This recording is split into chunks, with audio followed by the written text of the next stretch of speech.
దేవుని పరిశుద్ధ నామమునకు మహిమ కలుగునుగాక.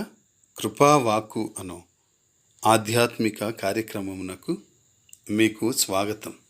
ఈరోజు దేవుని వాక్యము మనలో కార్యసాధకమైన తన శక్తి చొప్పున మనము అడుగు వాటన్నిటికంటేను ఊహించు వాటన్నిటికంటేను అత్యధికముగా చేయు శక్తిగల దేవునికి క్రీస్తు యేసు మూలముగా సంఘములో తరతరములు సదాకాలము మహిమ కలుగునుగాక.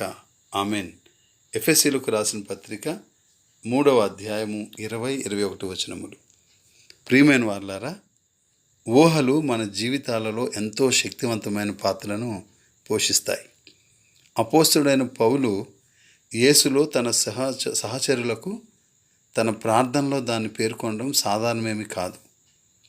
వారిని దేవుడు తన ఆత్మ ద్వారా మనలో కార్యసాధకమైన తన శక్తి చొప్పున బలపరచుమని దేవుణ్ణి అడిగిన తరువాత వారు ప్రేమయందు స్థిరపడి సమస్త పరిశుద్ధులతో కూడా దాని వెడల్పు, పొడుగు, ఎత్తు, లోతు ఎంతో గ్రహించాలని ప్రార్థించాడు.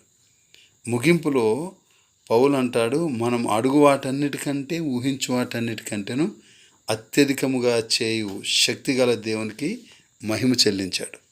ప్రియులారా, తరచుగా మన ప్రార్థనలను, మన అనుభవం అనగా మన స్థితిని ఉన్నతంగా చూడలేని కృంగదీసే నాశనకరమైన అలవాట్లు, మార్పును వ్యతిరేకించే దీర్ఘకాలికమైన వైఖరులు పరిమితం చేస్తూ ఉంటాయి.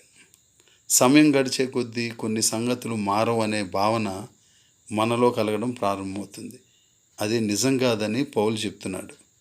మనలో పనిచేస్తున్న మహా గొప్ప దేవుని శక్తి ద్వారా ధైర్యంగా అడుగులేని వాటిని, కలలో కూడా ఊహించని వాటిని చేయగలిగిన శక్తి ఆయన కలిగి ఉన్నాడు. మన పరిమితమైన అంచనాలతో దేవుని యొక్క అపరిమితమైన శక్తిని కొలవద్దు, ఎప్పటికీ కొలవద్దు. God bless you all.